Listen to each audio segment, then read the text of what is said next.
Sveiki gyvi, su jumis sveikinasi Verijanas iš vandens upynių, yra Verijanas Coaching ir šiandien aš noriu ištaisyti prieš kelius metus padarytą savo klaidą YouTube kanale ir ištaisyti ir pagelbėti jums. Esu išleidęs video su top 10 klaidų, kurias daro žmonės pradėdami plaukti irklentėmis. Sveiki gyvi, su jumis sveikinasi Verijanas iš vandens upynių. Šiandieną mes kalbėsime apie top 10 dažniausiai naujokų daromų klaidų plaukiant irklentėmis. Tad šiandieną aš su jumis ištaisysime visas šitas klaidas, tas visas top 10 klaidų ir aš jums atskleisiu paslaptį, kaip reikia taisyklingai visą tai daryti. Tad jūs galėsite, jeigu jūs esate pradedantieji, jūs galėsite taisyklingai išmokti, o jeigu jūs jau esate pažengę ir jums yra smalsu, galėsite pasitikrinti, ar taisyklingai jūs tai dar. Tad pradedame. 10 vietoje klaida, kurią daro absoliučiai visi naujokai, tai yra netaisyklingas irklo laikymas. Per siaurai paimtas irklas ir mentis yra atvirkščia. Taip, tai yra dažniausia žmonių klaida, kurią daro. Tad dėmesio, irklą reikia laikyti štai taip, kaip pas mane dabar nurodyta paveikslėlyje. Irklo mentis visada galite pasitikrinti, atsistoję šonu ir išlenkę šitaip ranką. Į priekį palenkę ranką, delnas turi atsikišti į priekį, tad irklo mentis irgi turi būti išlenkta į priekį, kad mes galėtume irkluodami daugiau paimti vandens su šita vieta. Dvi irklo dalys, kurios gali jums padėti išsiaiškinti, ar taisyklingai laikote irklą, tai yra rankena ir mentės išritimas. Kaip ir minėjau, rankenos atsikišimas turi būti irgi į priekį, o mentis turi būti išlenkta ir atsikišusi irgi į priekį. Padariau dar video, kurį galėsite pasižiūrėti, kaip taisyklingai reikia irkluoti. Pirma klaida ištaisyta.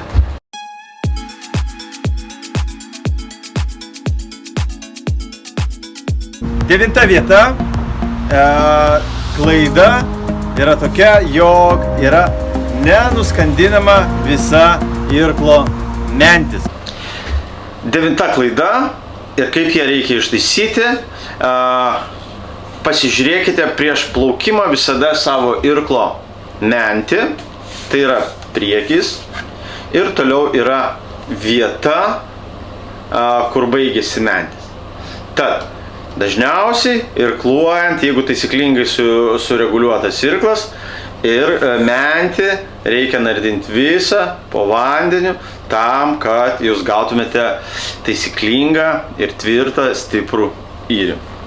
Šitaip ištaisome 9 klaidą. 8 vietoje klaida tai, kad irklas laikomas per horizontaliai ant lentos ir mentis nutolusi toli nuo irklentės.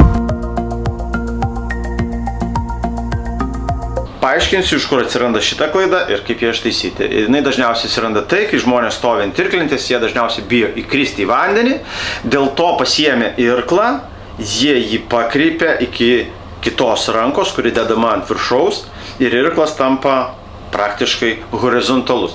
Ir tada jisai braukiamas yra vandens paviršium. Tokiu atveju irklentė pradeda suktis į vieną arba į kitą pusę. Jeigu mes norime plaukti tiesiai, irklas turi būti vertikalus. Ką reikėtų padaryti? Paprasčiausiai pasiemam irklą, įmerkiam į vandenį ir viršutinę ranką, kuri eina ant irklo viršaus, mes perkeliame į irklo pusę. Ir irkluojame pasilenkę, pritraukdami irklą. Įmerkiame pilną mentį ir pritraukiame prie savęs. Taip, 8 klaida ištaisyta.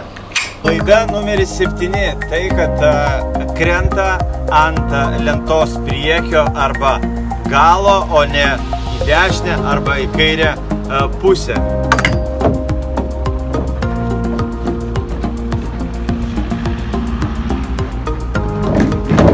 Kaip ją ištaisyti, kokios pasekmės ir kodėl reikia taip nekristi. Pirmas dalykas, kad išvengti apskritai kritimo ant lentos priekio arba ant lentos galo, reikėtų numatyti kliūtį arba priežastį kritimo iš anksto ir tam pasiruošti. Tai reiškia, jeigu mes matome kliūtį, pradėjo banguoti vanduo arba kažkur tai atsitrenkti galime, mes iš karto atsitupiame ant kelių į pradinę padėtį, nuo kurios pradėjome plaukti ir mes taip išvengsime kritimo ant priekio ir ant galo. Jeigu atsitiko tokia situacija ir kad mes nebeišlaikome balanso ir krentame, tai rekomenduojama kristi visų pirma į kairę arba į dešinę pusę, nesvarbu, arba dešinę arba į kairę pusę. Ir žinoma, reikėtų neužmiršti ištiesti ranką su irklu, kad mes neužsigautume savęs. Kodėl nereikėtų kristi ant priekio ir ant irklentės galo? Paprasčiausiai jūs galite susižeisti stipriau nei krisdami į šoną, tai reiškia ar į vandenį, ar nušokdami nuo irklentės. 7 klaida ištaisyta. Pradedant stotis ant lentos, žvilgsnis yra visada nukreiptas į apačią.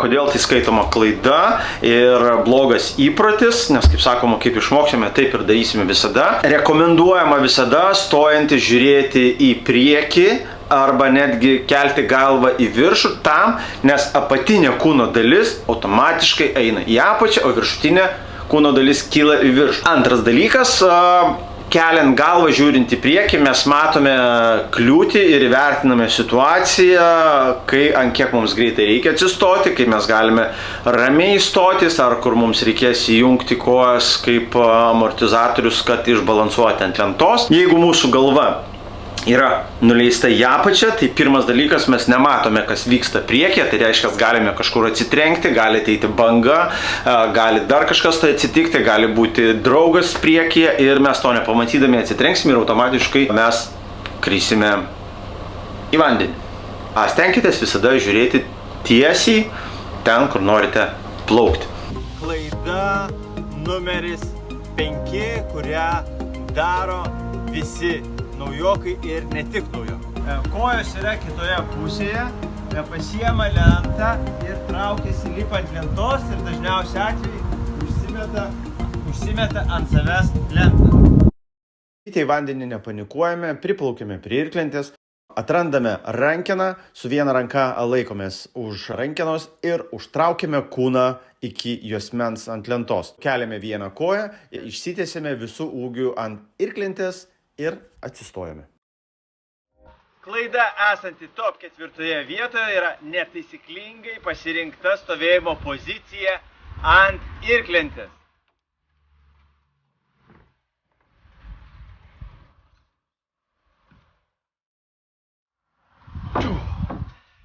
Jeigu jūs manote, kad šitas video yra jums naudingas, neužmirškite mums padovanoti savo prenumeratą ir pirmieji sužinoti apie naujausią mūsų video.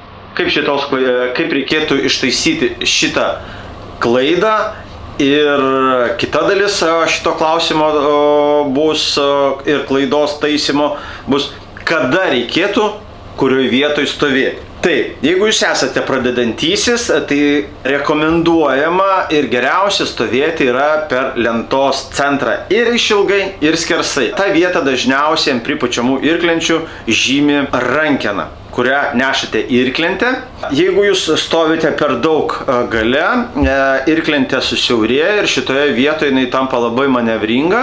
Rekomenduojama stovėti pačioje plačiausiai irklentės vietoje. Ant irklentės priekio nerekomenduojama lipti, nes tenai dažniausiai nėra paduko ir tas paviršius būna slidus. Trečia klaida – plaukimas pavėjui ir pasroviui.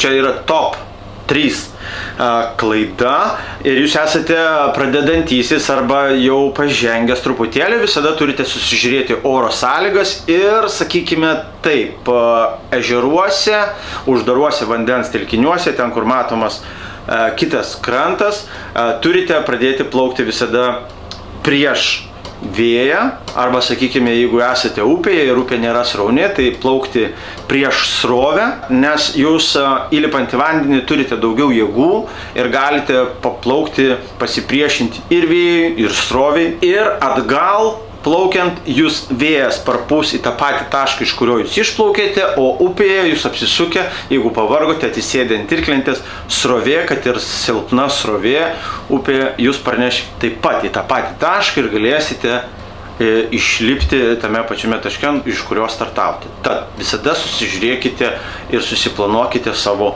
plaukimą. Klaida numeris 3. Ištaisyta ir atsakyta. Klaida esanti top 10-tuko antroje vietoje yra plaukimas pavojingomis sąlygomis arba su netinkamu inventoriu. Klaida top numeris 2, tai yra neįvertinimas oro sąlygų, plaukimas pavojingomis oro sąlygomis ir plaukimas su netinkamu inventoriu. Tai irgi įvadas į saugumą. Dažniausiai mes visi visada apie save galvojame labai gerai. Iš tikrųjų reikėtų pažiūrėti kritiškai ir įsivertinti vietą, kurioje plaukiame. Jeigu jūs esate pradedantysis arba pažengęs,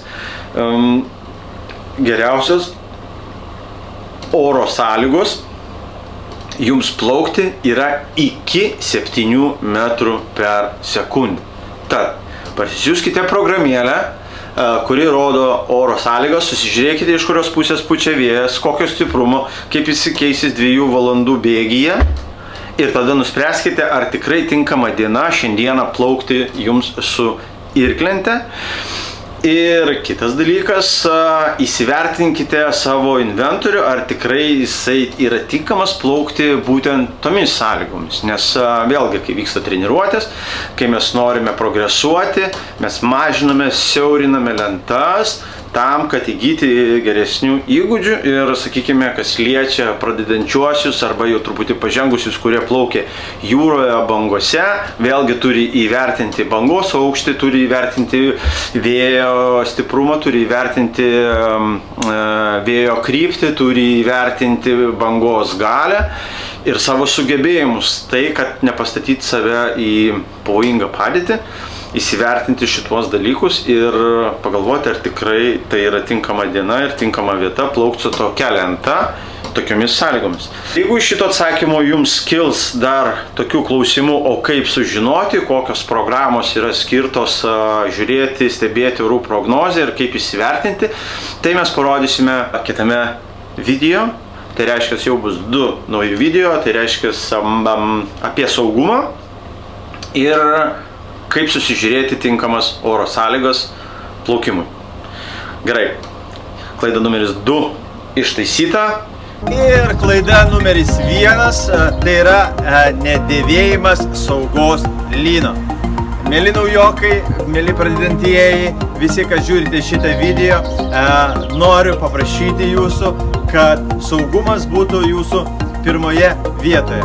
Rekomenduoju visada dėvėti saugos lyną, nes jeigu jūs jo nedėvėsit ir nukrisit į vandenį, plaukdami prie lentos jūs sukelsite banguotumą ir lenta nuo jūsų po kiekvieno yrio vis tols ir tols nuo jūsų. Tai teks parirkluoti, jeigu ežere, upėje į krantą be lentos, srovė ar vėjas lentą nuneš. Pavojingiausia yra jūroje, jūs liekate be lentos. Tai yra pats pavojingiausias dalykas ir tai gali baigtis nelaimė. Tad dėvime saugos lyną, prasinešame artimiesiems, kur ir kiek laiko planuojate plaukti. Plaukite dviese, tai yra saugiau. Dėvėkite saugos lyną, plaukite prieš srovę, prieš vėją ir po to pavėjui. Susiplanuokite savo kelionę, susižiūrėkite orų prognozes ir turėsite patį smagiausią laiką ant vandens su irklente. Tad tikiuosi jūs ištaisėte visas savo klaidas, sužinojote naujo. Jeigu jums patiko šitas video, neužmirškite paspausti prenumeruoti, like ir parašykite komentaruose, ar patiko jums šitas video, o jeigu kilo klausimų, taip pat parašykite komentaruose. Su jumis buvo Averijanas iš Vandens upinių ir Averijanas Coaching. Pau!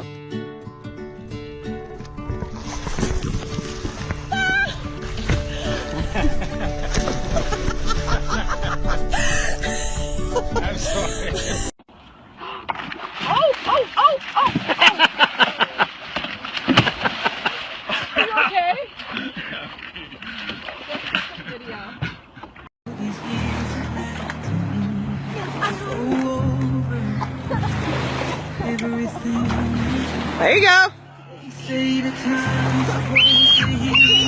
Jordy, you're freaking him out.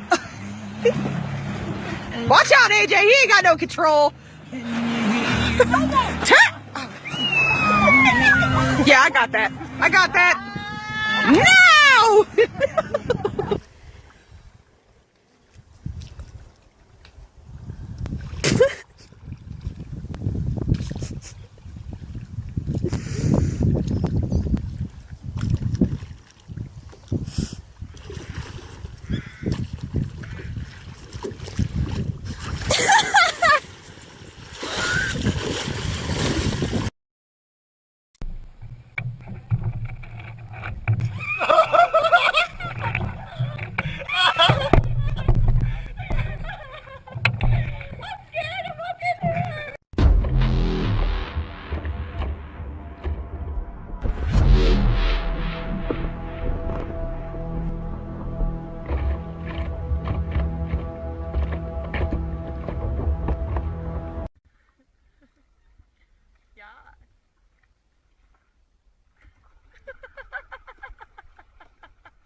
Look at that.